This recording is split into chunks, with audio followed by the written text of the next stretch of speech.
Comme on vient de suivre, Ashura est un événement religieux qu'on célèbre, en islam bien sûr, qu'on célèbre le 10e jour du mois Muharram, qui est le premier mois du calendrier musulman ou bien de l'année de l'Hégire.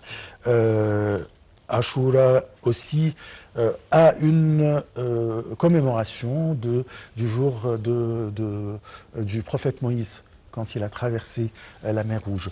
De toute façon, on va en parler en détail avec notre invité, docteur Kamel Gadallah. Vous êtes professeur à l'université de l'Azhar. Bonjour. Je ne sais pas, déjà c'est... Alors, docteur Gadallah devrait être avec nous, donc, mais il semblerait que nous avons, encore une fois, un problème technique, mais qu'on va régler sous peu. Docteur Kamel Gadallah, est-ce que vous nous entendez? Oui, je vous écoute, oui. Très bien, bonjour docteur. Alors, qu'est-ce que exactement c'est Ashura et le jour de Ashura, bien sûr, et quelle est son importance pour nous, pour les musulmans? Premièrement, il s'agit du 10e jour d'un mois sacré, parmi les mois sacrés, c'est le Muharram. Comme vous le connaissez très bien, il y a 4 mois sacrés durant l'année d'Hégire.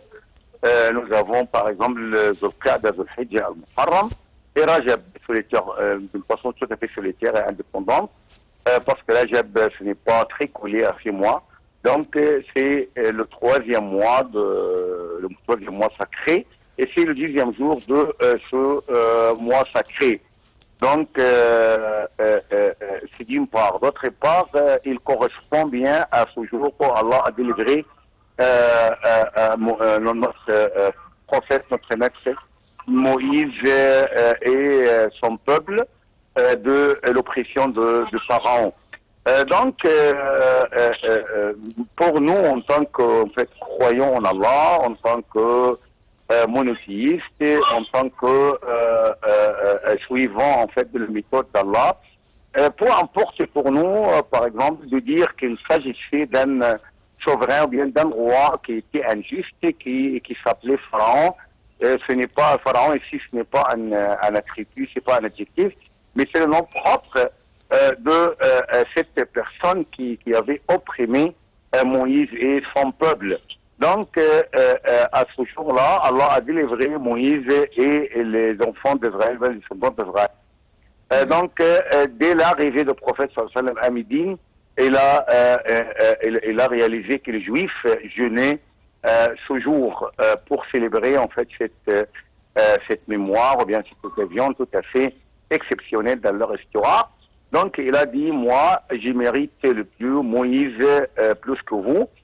Donc il a ordonné aux musulmans, il a observé le jeûne ce jour-là et a ordonné aux musulmans de faire de même.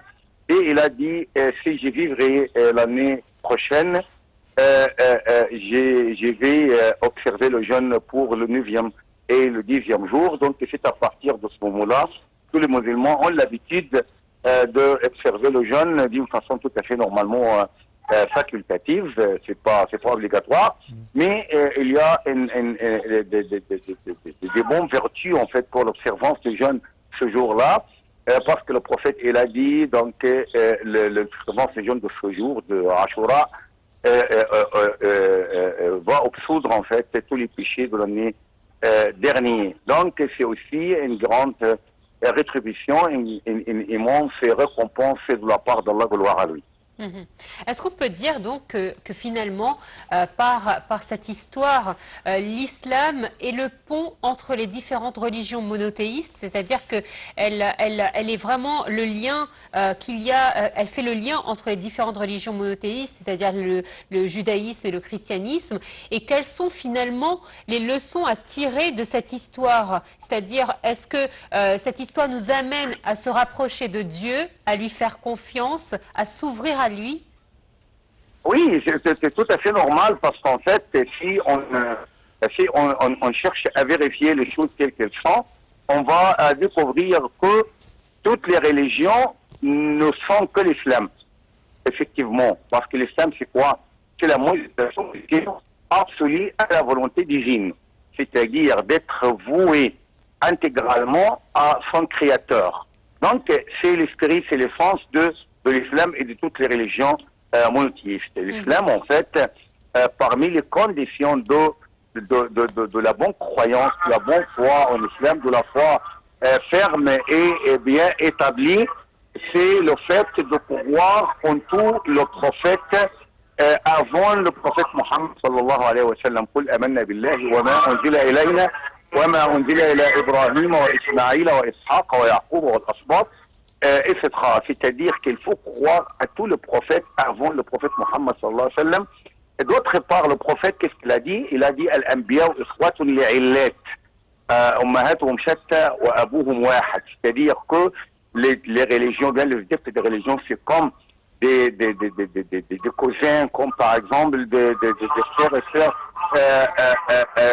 consanguins, bien éthurins, les mères sont diverses, alors que le père c'est le seul. Donc la religion même, la aqida, la croyance, le credo, c'est la même, alors que ce qui sont un peu différentes ou bien modifiables, c'est les législations. Donc c'est à partir de ce principe qu'il faut considérer l'islam en tant que seul protecteur, au seul garant de la foi ferme, la bonne croyance sur toute la terre. C'est celui qui défend toutes les confessions, toutes les religions, au nom de la soumission absolue à Allah, gloire à lui. Parfait. Là, à votre avis, comment, ou bien dites-nous comment les différentes communautés musulmanes célèbrent Ashura? Pardon? Comment les différentes communautés musulmanes célèbrent le jour d'Ashura? Oui, vous avez par exemple la communauté sunnite qui le célèbre par observer le jeûne, par faire de charité, sadaqat et tout. Et alors que pour en fait la communauté chiite en Iran, en Irak, au Liban, ou bien dans d'autres endroits du monde musulman, même aussi par exemple en Pakistan, en Inde, parce qu'il y a toujours des chiites ici et là-bas. Donc elle célèbre ce jour. Non pas parce que c'est le jour de la délivrance de Moïse et son peuple, mais c'est le jour en fait de malheur de Karbala où Hussein était tué par l'armée de Ziyad ibn Muawiyah. Donc ils regrettent de ne pas avoir secouru le Hussein. Ce n'est pas eux, mais c'est leurs ancêtres.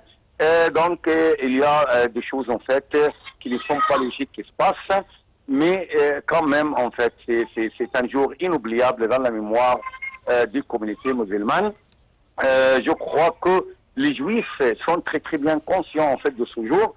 C'est pas toujours le dit Muharram parce qu'ils ont leur propre calendrier juif. Donc cela correspond pour eux à ce qu'on appelle Yawm al-Ghufran ou bien le jour de Kippour. Donc qui correspondant en fait il y a plusieurs années. Qui correspondait en fait à la guerre du 6 octobre. Donc, c'était pour eux le Ashura, pour eux c'est le jour de Kippour, donc ils le célèbrent aussi. Donc, vous pouvez dire que presque une bonne partie du monde célèbre ce jour-là. Parfait, je vous remercie beaucoup, docteur Kamal Gadalla. Je rappelle que vous êtes professeur à l'université de l'Azhar. Et c'est la fin de notre émission. Je te remercie. Je vous remercie bien sûr et de nous avoir suivis. Et on se donne un rendez-vous demain à la même heure. Au revoir.